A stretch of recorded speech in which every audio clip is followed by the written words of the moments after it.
Euforia kemenangan tim putra SMA Xaverius 1 Palembang DBL 2023 South Sumatera Series.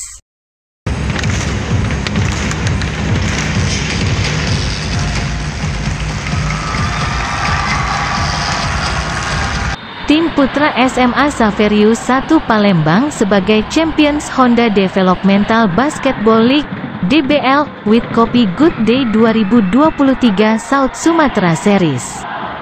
Pada final party di Gor Dempo, Jakabaring Sport City, JSC, Rabu, tanggal 13 September tahun 2023, SMA Xaverius 1 Palembang menyudahi perlawanan SMA N22 Palembang dengan skor akhir cukup telak, 99-39.